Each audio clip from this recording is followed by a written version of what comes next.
edition of MeBe Bacon. Today we are going to be baking one of my favorites. It is my mom's recipe for cookies. We actually call these brookies, and we put them in a Pyrex pan, and so we cut them in the shape, we say they're in the shape of brownies, but they're actually cookies, hence the word brookies. I know there is a real brookies out now, which is a brownie and cookie, but that's just what we do in my family. So screenshot the next slide, and it's going to have the recipe for you, and then you guys can follow along with me. I can't wait for you guys to make my mom's cookies. All right, everyone's ready to go. So again, follow along at your own pace. You can pause this, you can speed it up, you can watch it ahead of time so you do know what to do for your child in these different situations and kind of problem solve with your significant other and decide, oh, what are we going to do in these situations? How are we going to help our child communicate? How are we going to make this fun? Very important. If we're not making it fun, it's not going to be a good activity for language. So when you are doing this, that's the number one thing I want you to keep in mind. This should be fun.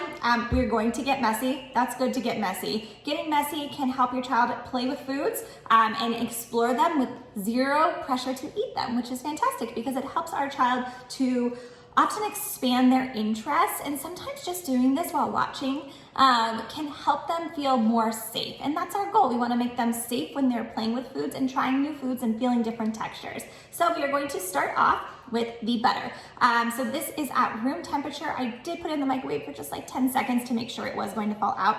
Sometimes I put it in the bowl ahead of time and I put it in the microwave. We don't want it to be fully melted, but we want it to be slightly soft. Okay, so kiddos, so when you're going to open, we can use our sign for open. We can open it. When I touch this butter, I'm going to get some, the feeling of grease on my hand. I have a towel right next to me and I can say, oh, you can wipe your fingers if we're getting too nervous. So the reason I left it in the wrapper is I wanted to show you another vocabulary term that I was thinking about when I was making this, and we could scrape it, right? So you can get a spoon. What do we need? A spoon or your fingers. Right? We can scrape it with our fingers. That's fine. Scrape. Where does it go? In the bowl. So now we have our in questions. We are talking about where the butter goes, and we are giving a location. It goes in. What happens if it doesn't come fully off? We can scrape, scrape, scrape. For some of your older kiddos, you can have them walk you through this so they can watch the video first. You can give them the recipe and then they can walk you through what they need to do. You can also make this with your child and then after make it into a sequencing activity. So that's something I really like to do often while I am doing books on YouTube, or if I do a book in person, I will often help read the book to the child first and then I have them retell me the story too. So you can actually put this video on mute if you wanted to after they've already watched it and you guys are cooking, and they can tell you what they should be doing next. So now I have some greasy fingers. That's okay, I can wipe them off on my towel. It's okay to get greasy, it's okay to get messy. We don't have to do anything with it. Next, we have our eggs. So eggs are really fun to crack. Be very careful with your kiddo. Do you want eggshells in your eggs? I think it's fun. We can scoop them right back out. Size of the problem, is that a big problem or a small problem? Seems like a real small problem to me. So we are going to crack, and we're going to break. Is a great vocabulary term. You can hear the break of the shell too. So that helps it. And we're going to drop. So we have 2 eggs. We are going to crack, break, and drop. Great imagery, great sound effects. You can really see it. This can make kids nervous, right? You can see how it's very goopy, it's watery. It is different colors, so now it's orange, and it is like a yellowy white, clear. So it's okay for them to be a little bit nervous. If this is too much, then they can go away and they can come back for some of the safer things like flour. It looks a little bit more like cookies at that point. This bag is closed, therefore, again, my favorite tip, it's closed. Here you go, open it. Oh, you can't? Oh no, what are we gonna do? Oh, help? Oh, help open sugar. Okay, let's help open sugar. I actually knew that this was going to be too hard to open because I can never open these Trader Joe's sugar bags. So what I did instead is, what I can do is I can say, oh, can't do it. What should we do? How are we gonna get in? For some of my older kiddos, this is a huge problem-solving task. What do you do when the pull tabs don't work? It's too hard. What's your next step? How are you going to fix this problem? I'm going to use scissors. So if our child does not come up with that, we can say, I wonder what we could do that could open it. How can we open? I wonder if we could, what's something that would cut? They might say a knife, and I would say, that sounds a bit dangerous. That could hurt us. We want to think of something else that cuts. What else can cut? And then you can lead them up to scissors as well, okay? So we're going to do 1 cup of brown sugar. So we can talk about the differences here. This is brown, and it is more stuck together, right? So brown sugar typically looks a little bit more sticky. So that's a great word to use. It's a bit sticky, and it's gonna go in here. We don't need to pack it down. We're just gonna put it in, and we're going to dump. Dump, what a great word. We often use dump when we are in a sandcastle or when we dump water on top of things. So a great way to carry this over in a new way would be into the bathtub, right? So when you're playing with toys, you can bring in things like this, right? You can bring in a cup, and while you're playing with bath toys, you use it, dump. Whoa, this is so silly, it splashed me. Use your tools, use whatever you have. Sometimes I often talk about using bowls and mixing with nothing in it. We don't have to go buy fancy toys. Our kiddos just want to play with what they see us doing all the time. So use the things that you do to your advantage. Now, am I going to give them a bowl that could easily be tossed and broken? Probably not. But would I give them a metal bowl or a plastic bowl? Of course. Use the tools you already have and make it fun for your child. So thinking about how you can carry this over helps you put language all over. So again, I got this one. Okay, so I got it halfway. What I'm going to do is I'm going to give it to my kiddo, and I'm going to say, okay, pull. Ugh. Oh, it's hard. Keep pulling. Pull, pull, pull. Off. Good job. Off. Okay, now I'm going to pour. Again, another great word. So we're going to pour sugar, and then we're going to dump. Great job. And it's going to go in. Now we have our vanilla. So this can get a little bit trickier for our kiddos because it is a small, tiny bottle into a small teaspoon. So we have to think about, can our kiddos do this? Can they not? It's really kind of up to the skill level, but if not, what I can do is I can help them, right? Let's see how I'm holding. This could be their hands, and I'm helping support them, and we're gonna dump. So I can pour the vanilla in, 1 teaspoon of vanilla. See how it overpoured? We can talk about, is that a big problem or a small problem? Really small problem, right? It's not gonna mess up our recipe. So, okay, that's just a small problem. What kind of reaction am I gonna have? I'm gonna have a small reaction. What does a small reaction look like? Oh, bummer. I poured in a little bit too much. That's okay. I think it's gonna be okay. I can be more careful next time. So we are going to match our reaction size to our problem size. So if that's something you're interested in, your child has really big reactions, make sure you call us. We work on that with speech language pathologists all the time. So it's a really great way to help your child to cope when things don't go well. Now we have the fun part, mixing. So this is gonna be a little bit easier because we've already have the melted butter a little bit. When we get to the flour, it's a little bit trickier, so this is probably the time that I would use. So I would say mix, mix, mix, and we can talk about what's happening. The colors are changing. The butter is getting mixed together. I have a really strong smell of vanilla. So this helps us to process through what's happening within our mixing activity, and there's no pressure to eat it, right? We're not eating anything. So often you'll hear me in feeding therapy saying, you don't have to eat it. That's okay. We're just playing. Remember, we're just playing, we're exploring. We're just learning about new foods is what I often say a ton. Because often our kiddos go, ew, yucky, and then I don't want to eat it. And then what happens is after you teach them that I don't need to eat it, you don't have to eat it, they'll say, I don't have to eat it, I'm just playing. And some of our kiddos self-soothe themselves, and then ironically, and it works. More often than not, our kiddos start to get a little bit more flexible because we have taken the pressure off. They know that they are not expected to eat in this situation. Therefore, they're more likely to try things in the future because there is less pressure and we are playing and we make it into such a fun activity that it's easy to follow along with. All right, so we are all mixed up, and we can talk about with our older kiddos, how do you know when it's fully blended? Like, how do you know that it's time to pour in some sugar? Well, we no longer see big butter, we no longer see brown sugar all by itself. It made a nice little brown color. So we can talk about all those different things. Now it is time for our flour. Okay, so we are going to scoop our flour. Great words. Scoop, scoop. Okay, where are we gonna put it? We're gonna put it in the bowl.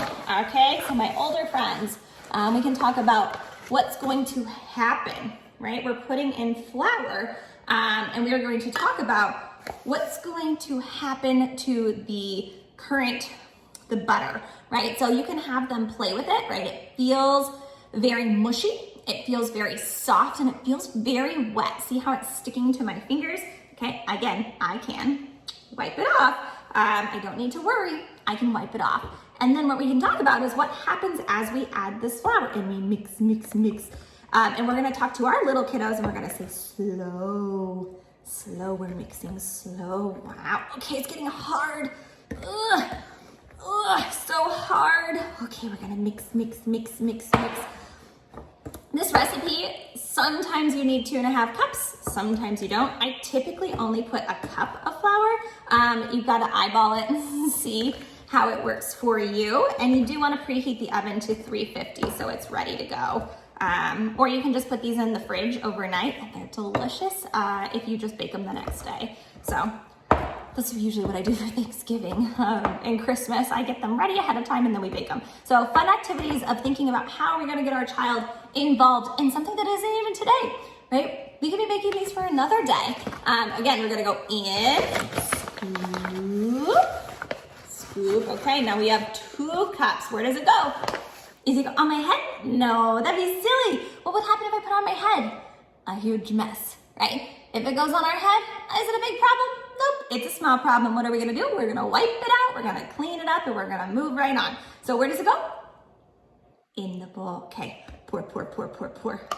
Boom, boom, boom. Another great way to kind of talk about fun sound effects for our kiddos who have a hard time producing language is just participating with this, right? So the action along with vocalizations can sometimes be very powerful because it takes the pressure off of vocalizing, but also adds something that's movement related with the noise. Boom, boom, boom, or buh, buh, buh, boom. What I don't do is buh, buh, buh, boom. Because what it teaches kids to do is but, boom, and that's not what we're trying to get, right? So I can do buh, buh, buh, boom. That's so funny. So that is a different way to work on the language, getting that sound where your child can without getting the but, boom together. We don't want them to associate those sounds together, those repetitions. Okay, we're gonna stir and stir and stir. And so this is where it gets really hard. This is probably where I would say, okay, mommy helps or daddy helps.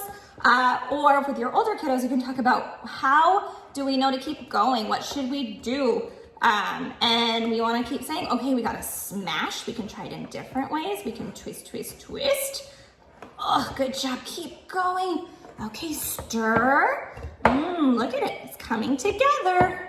So we can talk about the cookie, what it looks like, how it's coming together, why it's so hard. Oh, and we wanna make sure we don't do what I almost did and forget to add our baking soda. Okay, so we're gonna add in some baking soda, a teaspoon of that. Okay, sprinkle it in. Sprinkle, what another word we could use. Okay, sprinkle, sprinkle, sprinkle, sprinkle, boom, boom, boom, boom. Okay, it's in, tap, tap, tap. So thinking about all of these different words, it's not like I have a pre-planned list of words. I can think about things that I'm gonna typically use, but that is what the magic of flexibility is. Thinking about, okay, as I'm going through this activity, as you're going through your activities, what language could I naturally use without making such a huge deal, right? Mix we think of because we're already mixing our things. We're mixing our dough, but how do we think about different flexible vocabulary terms that we can model for our child as we're doing this? Well, just think about what you're doing, right? I'm mixing, I'm tapping, I'm scraping, right? So now I'm thinking about what I'm doing. I'm scraping the dough. Bam, right? It hit. Why did that happen? It's really heavy. And I picked it up. I'm turning it. Did you see how I turned it? So these are things that I'm currently doing without actually meaning to do all of them, but they're just happening. And so this is why we talk about with routines so frequently is why we want to build language into your routine so it becomes easy for you. So that's our goal often with our itty bitties, is to teach parents, to teach you how to move through life narrating while having fun without having to think so much. So you're helping your child without having to stop and plan this elaborate activity that typically doesn't go the way we want it to go, okay? So next we have chocolate chips. Okay, I do not usually put a whole thing of chocolate chips. I usually do up to here, but you can kind of play around. Uh-oh, you guys caught me, right? So it is not open. What am I gonna do? Hand it to my kiddo. I'm gonna say, okay, get the chocolate. Oh no, you can't do it? Okay, what should we do? Oh, mommy, help. Okay, open, bag open, chocolate, pull. Okay, cool. Where's it gonna go? It's gonna go in. We can pour, pour, pour, pour, pour, pour. Awesome. See, I have a little bit left. And they might say, like, get them all. You can or you can't. Depends on how chocolatey you want it. Or we can say, okay, that's enough. We're gonna stir first. First stir, and then we choose. First stir, and then we choose. So offering choices often helps our kiddos. So you can do, you can stir or you can put the bags down.